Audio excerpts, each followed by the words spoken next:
Hello, नमस्कार. तर मी विशाल कांबळे माझ्या यूट्यूब चॅनलमध्ये तुम्हा सगळ्यांचं स्वागत आहे.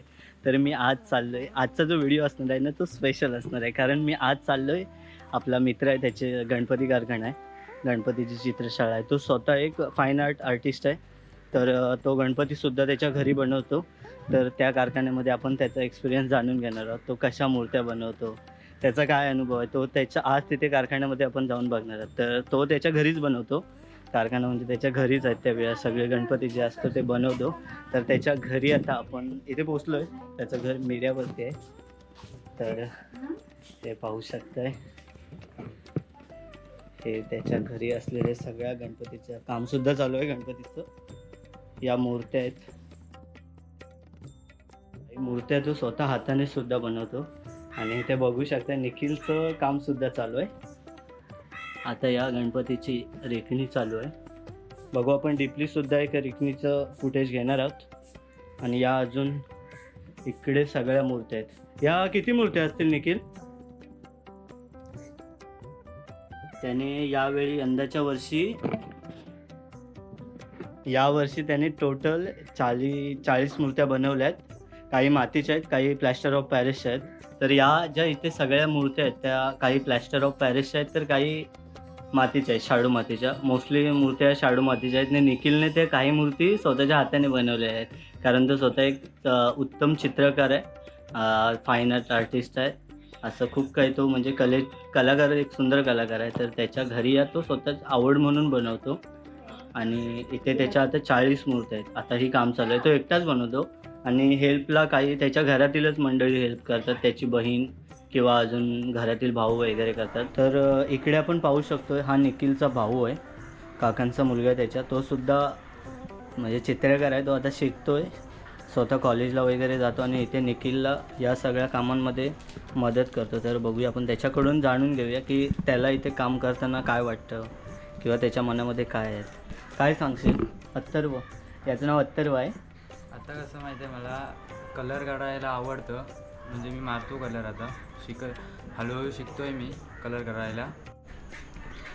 या साईडला पाहिलं तर ही आपली ताई आहे. ती सुद्धा दरवर्षी निखिलला या कामामध्ये मदत करत असते. तर हे बघू शकता, ती आता इकडे गणपतीचा जो कलर पेंटिंगचं काम आहे ते करते. तुला कसं वाटतं ताई हे काम करताना? वाटतं मला हे काम करायला. तरी तू किती वर्ष निखिलला आता मदत करतेस? 2-3 वर्ष झाली. अच्छा, म्हणजे ती सुद्धा या कामामध्ये निखिलला हातभार लावते. बाकी असं बाहेरून असं कोण त्याला हेल्प नाही करत. आणि तो सुंदर जी इथे कलाकृती पाहायला मिळते ती त्याच्या हाताची असते. इव्हन रेखणीसुद्धा सुंदर रेखणी करतो. एखाद्या रेखणीचं आपण पाहणार आहोत लाईव्हमध्ये, कसं करतो तो, त्याच्या डोक्यामध्ये काय असतं मूर्ती बनवताना, किंवा त्याचे विचार काय आहेत मूर्ती बनवण्याच्या मागचे, त्याला काय वाटतं ते सुद्धा त्याच्याकडून सुद्धा आपण जाणून घेणार आहोत. आणि जर एखाद्या व्यक्तीने त्याला सांगितलं की या प्रकारची मला मूर्ती पाहिजे, समजा समोरच्या व्यक्तीकडून ॲक्सेप्टेशन असेल की त्याला कशी मूर्ती पाहिजे, तर तशीसुद्धा मूर्ती निखिल डिझाईन करून देतो. आणि ही सगळी जी मंडळी आहेत ती निखिलच्या घरातली आहे. आणि जे काय सगळं जो गणपतीचं जे काम करतो, जो हा आता एवढं गणपतीचं कारखाना वगैरे आहेत, ह्या जेवढ्या मूर्ती बनवल्या आहेत त्या सगळं हे निखिलचं काम आहे. आणि हा निखिल आहे. तर आता रेखणी वगैरे करतो आहे. थोडी माहिती आपण त्याच्याकडून नंतर जाणून घेऊया. आता या गणपतीची रेखणी ही ऑलमोस्ट होत आले. आणि ही निखिलची कार्यशाळा आहे ती मीऱ्यावरती आहे. तर मी त्याचा ॲड्रेस तुम्हाला सगळ्यांना सांगेल. यावर्षी तर पॉसिबल नाही, कारण यावर्षीचं आता काहीच दिवस उरले आहेत बाप्पाच्या आगमनासाठी. पुढच्या वर्षी जर तुम्हाला इथल्या मूर्त्या आवडल्या तर नक्की निखिलला तुम्ही कॉन्टॅक्ट साधू शकता. आणि या मूर्त्यांचं अजूनही काम चालू आहे. काही मूर्त्यांचं काम झालं आहे, तर काही मूर्त्यांचं काम चालू आहे इथे.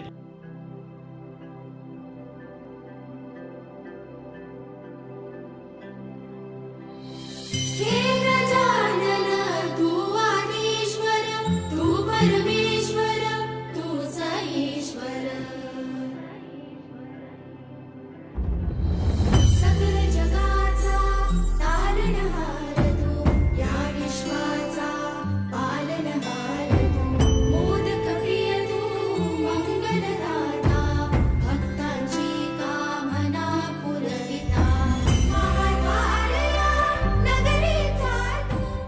पाहू शकताय, मी मगाशीच म्हटलं होतं की निखिल एखाद्या कम्प्लिटली गणपतीची रेखणी करायला गेल तेव्हा आपण व्हिडिओ बनवू. तर आता निखिलने या गणपतीची रेखणी करायला सुरुवात केली, तर त्याचा अनुभव आपण ऐकूया. तेव्हा त्याने कधीपासून गणपती काढायला सुरुवात केली, त्याला यामध्ये का आवड निर्माण झाली. तर निखिल, नाव वगैरे सांग तुझं. नमस्कार, माझं नाव निखिल कांबळे. मला चित्रकलेची खूप आवड होती आणि या चित्रकलेतूनच काही वर्षापूर्वी कोरोनाच्या काळामध्ये मी गणपतीची कला केंद्र आणि या कला केंद्र चालू केल्यानंतर मला अजून यावर्षी 5 वर्ष कंप्लीट झाली आणि सुरुवातीला गाळ्यामध्ये मूर्त्या ठेवून नंतर हळूहळू वाढल्यात आता मूर्त्या. तरी तू सुरुवातीला किती मूर्त्या काढल्या असतील मला सांग.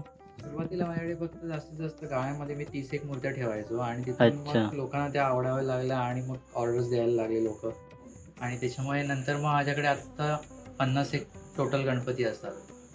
अच्छा, मग तू म्हणजे जास्त गणपती घेतोस की कमी घेतोस?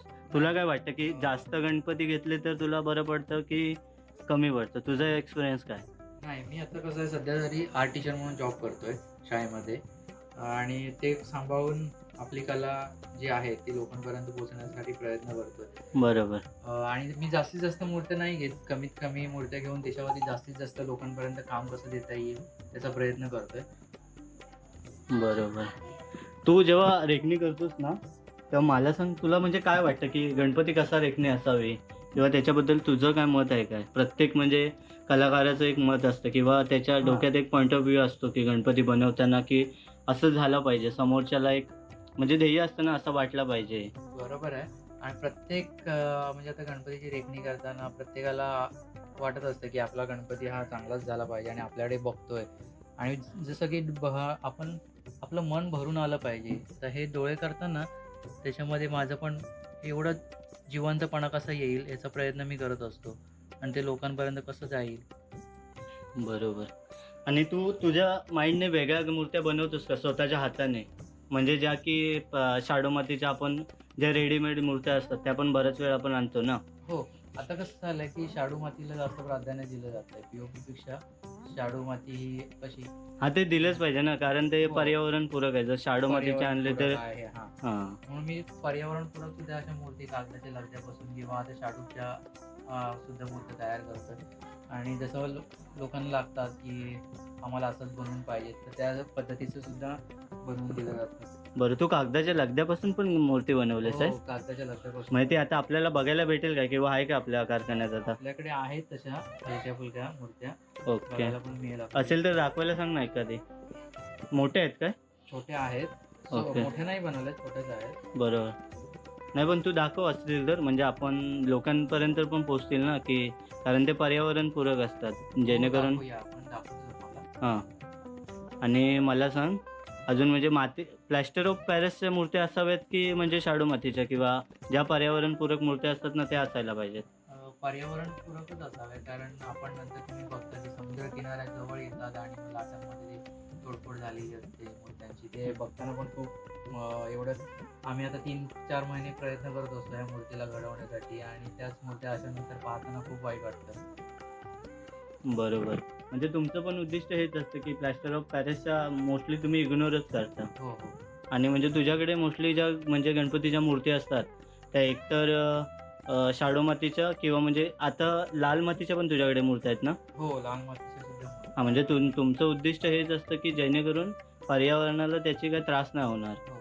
अच्छा, म्हणजे हे एक आपण निखिलकडून घेऊ शकतो की त्याच्याकडे ज्या जास्तीत जास्त मूर्त्या आहेत त्या या सगळ्या म्हणजे प्लॅस्टर ऑफ पॅरिसच्या नसून मातीच्या किंवा शाडू मातीच्या किंवा आपल्या लाल मातीच्या, आणि अजून त्याने म्हणजे कागदाच्या लगद्यापासून किंवा अजून तो काय नवीन काहीतरी करण्याचा प्रयत्न करतोय.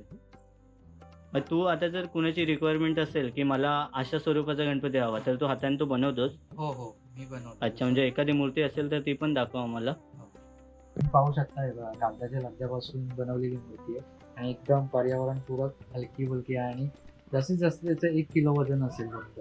एवढी हलकी आहे बघा, मी कशी हाताळू शकतो. ही लाल मातीपासून बनवलेली मूर्ती आहे. त्याला फिनिशिंग बघा आणि कलर काम बघा, त्याचं सुपर झालं आहे. एकदम कलर्स डल नाही आहेत किंवा फ्रेश दिसतात त्याच्यावरती आणि दिसायला पण क्लिअरिटी त्याची खूप छान आली. ही निखिलची कार्यशाळा आहे, जिथे निखिल त्याचे आता 3-4 महिने झाले तो म्हणजे मेहनत घेतो इथे. आणि त्याला मगाशी मी दाखवलंच तुम्हाला, त्याला जे हेल्प करतात ते त्याच्या घरातलेच आहेत.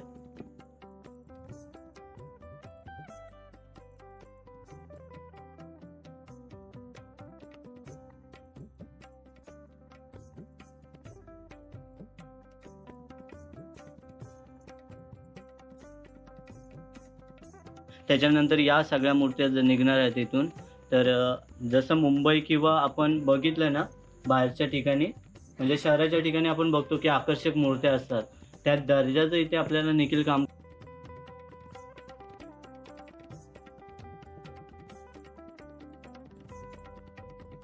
जास्त कमी मूर्त्या घेतो, जेणेकरून असं नाही होत की कमी मूर्त्या घेतल्या तर मग ते असं होतं की तो व्यवस्थित तो वेळ देतो.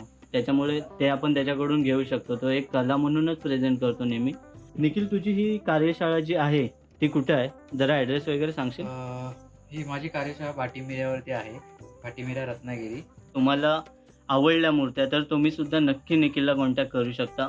त्याचा प्रयत्न हाच असतो की पर्यावरणपूरक मूर्त्या बनवणं आणि लोकांपर्यंत त्या पोहोचवणं, जेणेकरून पर्यावरणाचा सुद्धा ऱ्हास होत नाही आणि लोकांना चांगलं काम देण्याचा त्याचा प्रयत्न असतो.